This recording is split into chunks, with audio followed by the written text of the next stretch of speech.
Bonjour et bienvenue dans cette vidéo autour des instants maternité. Aujourd'hui, je te pose une question. Est-ce que on peut te voler ton accouchement? Qui suis-je pour y répondre?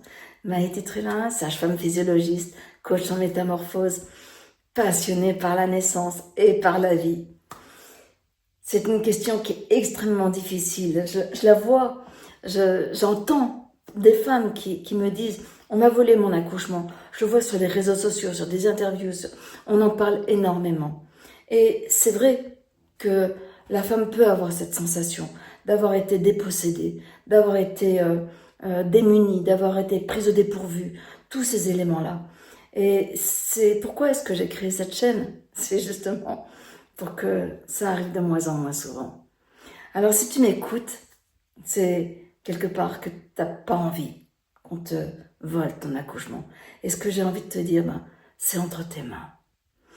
Effectivement, c'est dur comme réponse. C'est-à-dire que à cette question, est-ce qu'on peut me voler mon accouchement? J'ai envie de dire, ça dépend de toi. Ça dépend de toi et ça dépend de ton compagnon. Là, je vais partir du prérequis que le compagnon, c'est un homme. Ça peut être une compagne, ça peut être une doula, ça peut être... Ok, c'est peu importe, mais c'est une énergie masculine. C'est ça qui est important. C'est pour ça que je le traduis par homme, père, ou peu importe. Et c'est cette notion, c'est-à-dire que on ne peut pas te déposséder de ton accouchement, te voler ton accouchement si tu es présente à ce qu'il se passe. Par contre, si à un moment donné, tu délègues, tu laisses ton pouvoir, si à un moment donné, ton compagnon abandonne, ne prend pas sa place, d'autres vont les prendre. Et ton bébé doit naître. Donc c'est cette notion, si toi tu abandonnes le jeu et que tu laisses tout partir, tu te laisses prendre en charge, et si ton compagnon ne réagit pas et ne dit rien, oui, mais à ce moment-là, est-ce qu'on t'a volé ton accouchement? Non, tu l'as laissé partir. Mais ça peut être la même chose dans la vie, hein. Pour plein de choses. Voilà, on est toujours en train d'accoucher de soi dans la vie. Et c'est cette notion, quand est-ce que je lâche le pouvoir? Le pouvoir, c'est pas la domination et autres. Non, c'est quand est-ce que, quelque part, je ne fais pas corps avec ce qui se passe, avec ce qui m'est proposé, que ce soit dans mon corps, que ce soit dans l'environnement. Et que, la plupart du temps, c'est quoi? Tu as un projet de naissance d'une naissance naturelle, simple, physiologique, peut-être à domicile, peut-être en milieu hospitalier, peut-être avec une sage-femme, peut-être avec une doula, peut-être, j'en sais rien. Mais tu as un projet de naissance, et ce projet de naissance, tu t'y baignes, tu as confiance, tu sais que tu peux le vivre. Et oui, bien sûr, tu peux le vivre. Sauf que il ne va jamais se présenter de la manière dont tu l'attends. Il va être déroutant. Ça, je t'en parlerai dans d'autres vidéos. C'est pas le sujet de celle-ci. Mais c'est ce qui fait qu'à un moment donné où tu es dérouté, où tu es quelque part distraite par quelque chose. Ça peut être une sage-femme qui ne correspond pas à ton attente, ça peut être un mot qui est dit, ça peut être... j'en sais rien. Peu importe. Ça peut être la manière dont ça se déroule, la manière dont arrivent tes contractions, ça peut être...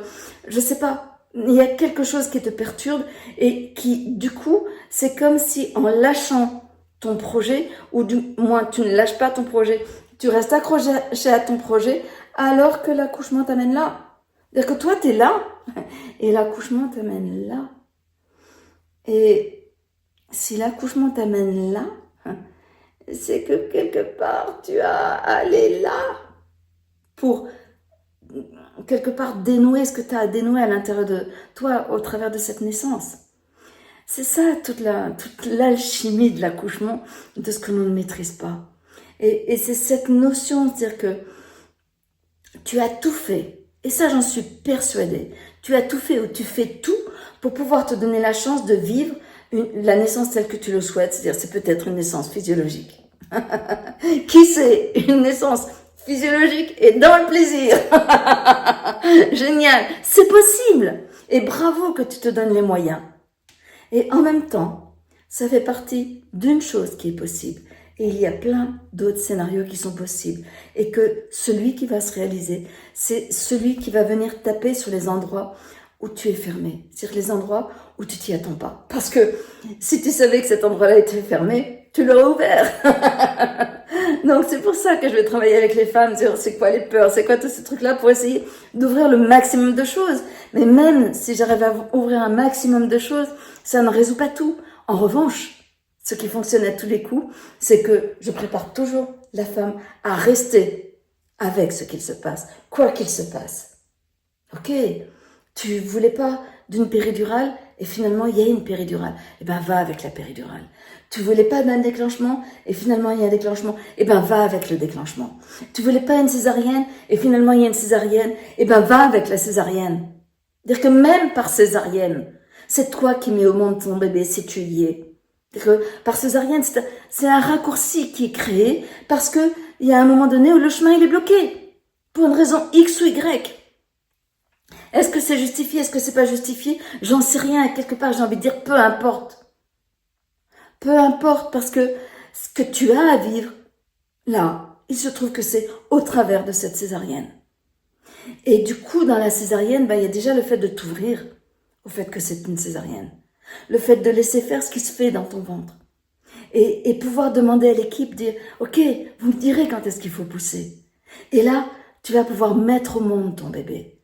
Parce que, si tu veux, quand on fait une césarienne, moi j'en ai vu plein malheureusement des césariennes, il faut une petite cicatrice, une petite ouverture.